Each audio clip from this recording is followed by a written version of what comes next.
Hey guys, welcome back to the channel. Today I'm gonna be reacting to a video called Can You Drive a Car in Winter? Snow in Norway. Well, just because you can does not mean you should. I think that's how the saying goes, right? Maybe it's just me that driving in the snow, I find that a very scary concept. But I don't know. But let's check it out and comment, like, and subscribe. See, Welcome to Norway. This is crazy.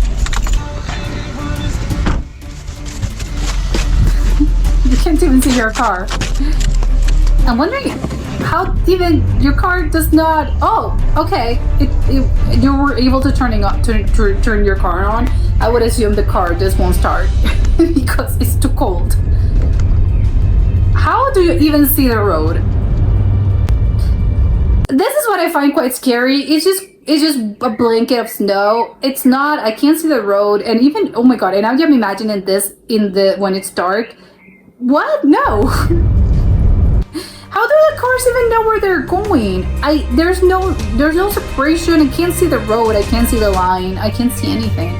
Okay, in this case, at least I can see some road. This is what I find quite scary as well. If you're driving, and again, it's just a blanket of snow, what happens if you move and then you went over something? I'll be so scared if you hit a bump and you're, oh my god, what on earth did I just hit? And also how does your car it slides, right? You know, because of the ice. It's constantly sliding. I think they're going so fast. Oh my god, I can see there's even a truck. Oh my god. This is frightening. Seriously, it's dark. You can't see. There's very few visibility, and it's dark. There's fog. There's snow. How on earth are you driving? No, pull over.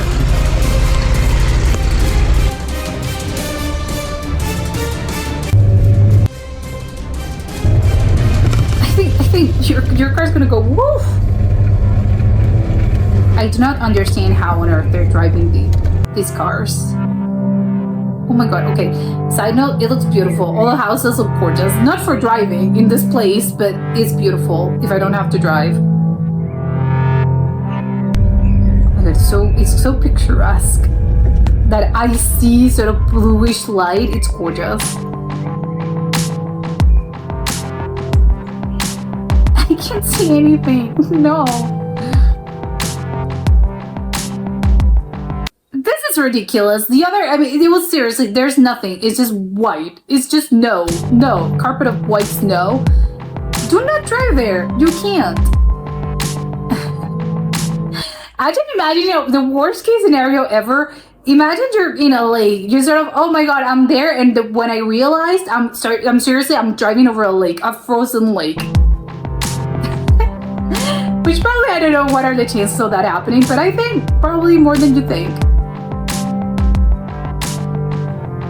Everything looks beautiful though. I love how it looks. Again, if you're walking, great.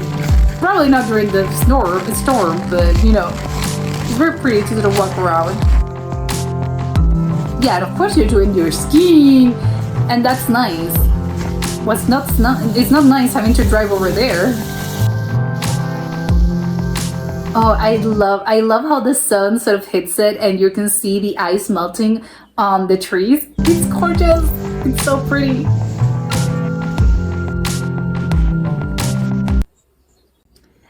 I love it. I think it's something. It's gonna sound ridiculous, but I love that when the trees are sort of covered in that icy. Well, it's ice, obviously, but it's sort of this ice that looks a little bit. It's not just snow, because there's a lot of types of, I don't know. There's just different kinds of snow. And in this case, it looks sort of that icy sort of snow, which again is probably ice. But I love that it looks sort of fluffy. I can't explain it, but it looks fluffy in a way that I kind of want to eat it. But it's when in the trees, right? It's only in the trees where it's sort of fluffy. It looks like a popsicle, a cream popsicle, and you just kind of want to. I don't know. I kind of want to eat it. Obviously, do not do that. I wouldn't recommend doing it. But it just visually, it just looks very. I don't know. It looks very appealing to me. The other, it's okay. So can you drive a car in the winter in Norway? Again, I stand for what I just said. I think Well, technically you can, right? And I understand the logic behind this. That is, well, yes, people have to, they're not stopping their lives in the winter. They have to, life goes on.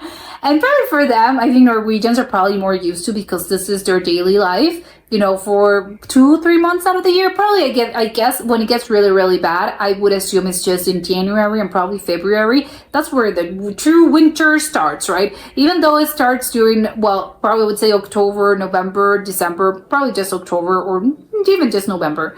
It starts snowing, and of course it gets cold, but I think the true winter, I don't know why, it usually occurs during January and February. Those are usually the colder months, usually. I don't know if that's the case in Norway. So again, you can't just stop your life for 3 months and be, okay, well, peace out. I'll see you in 3 months. Well, maybe some people do, right? I have no idea. Maybe some people choose to go to warmer climates. I know that in Canada, people do that a lot. And of course, if you are in that position of, oh, well, yeah, I can definitely do that, because people don't want to deal with this because it's a huge hassle. And I can see it, and I'm seeing it, and oh my God, it looks very pretty. Everything, again, covered in snow, as in the city itself. I didn't know at what in which city this was. If this was Oslo, I do not know. But I do not know. I think it just looks pretty, right? It's gorgeous to look at, and probably, I think it also looks it's nice sort of to walk around, although probably not, right? It's really, really cold, but it's just visually, it looks so pretty that you kind of go and you're, well, I'm braving the cold just because the city looks gorgeous.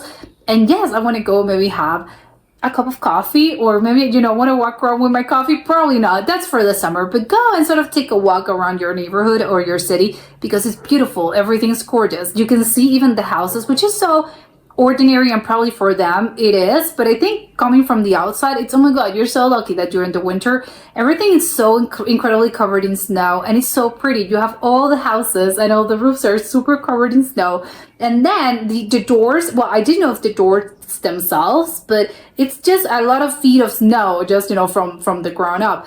Again, I could say it's just, from a perspective of me being a ghost, just sort of walking around the city and being, wow, this is beautiful. How pretty. Look at the houses. They're covered in snow. And, or again, I don't feel the cold. So yes, I'm walking around. This is beautiful. But I get, no, living here and dealing with this for a few months out of the year, it's insane. It's crazy. I think unless you're super used to this, I think maybe, because again, it's just my habit, is my habit for that I have to do during the winter. But I think from expats and people that are, maybe even when it's cold, I think there's levels to being cold and there's levels to snow, right? Maybe some people are, yeah, I'm used to snow, I'm used to cold, but are you used to this kind of cold? Because it's just that amount of snow. It's just a lot to deal with. So I would imagine people that are living, they're transplants that they're moving to Norway, they're gonna have a really, really hard time. Especially, I do not want to imagine how your first year there would be, because just the concept. And again, having said all those beautiful things, love it, gorgeous, incredible. But then I am imagining, okay, but let's go to real life. As in, yes, imagine yourself in this position. As in, it's the morning. You have to go outside to do whatever, and then you can't open your door because, oh my God, there's just a few feet of snow here, so you have trouble opening your door.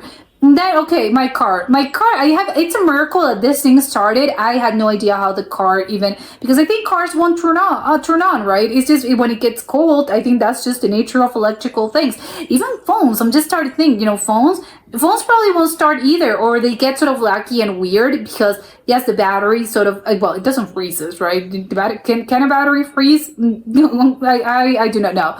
But maybe, again, I know that electrical devices are made to function in one particular, because of the lithium batteries, they're made to function in just sort of balanced temperatures, and that goes not in extreme heat and not in extreme cold. So I would assume that even if you're outside, your phone just won't start, or just, oh my God, it turns off randomly, and of my car as well. You're trying to turn your car on and it won't start, and then of course, in order to get into my car and see if, oh my God, can my car even, I don't even know if my car is going to turn on.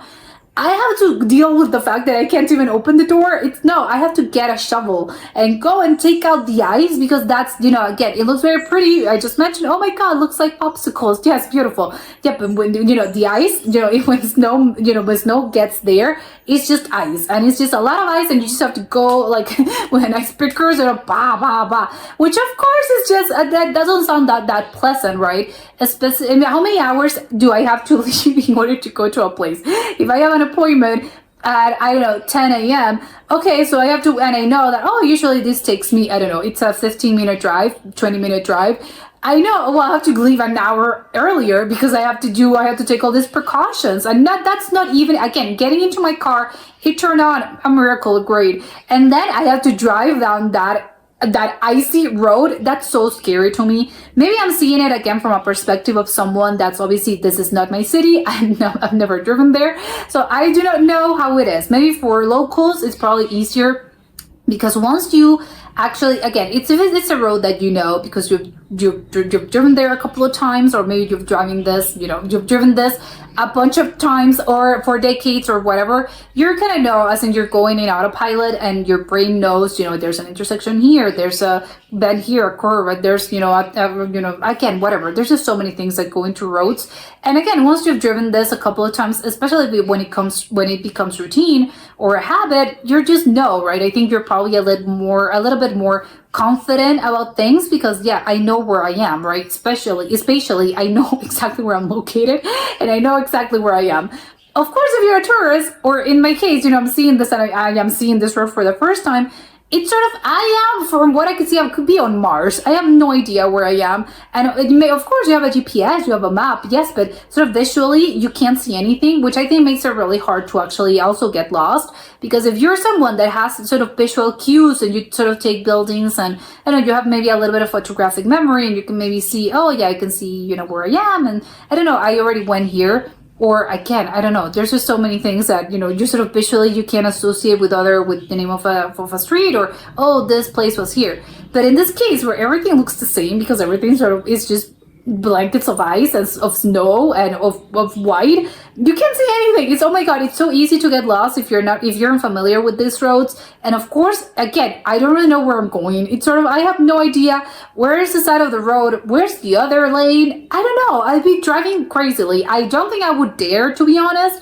I think I would be a little scared. I think maybe I would drive, well, no, I wouldn't drive, but maybe as a co-pilot with someone that's experienced, well, sure, maybe it is not that scary. But me driving, honestly, would I drive in Norway during the winter? Probably not.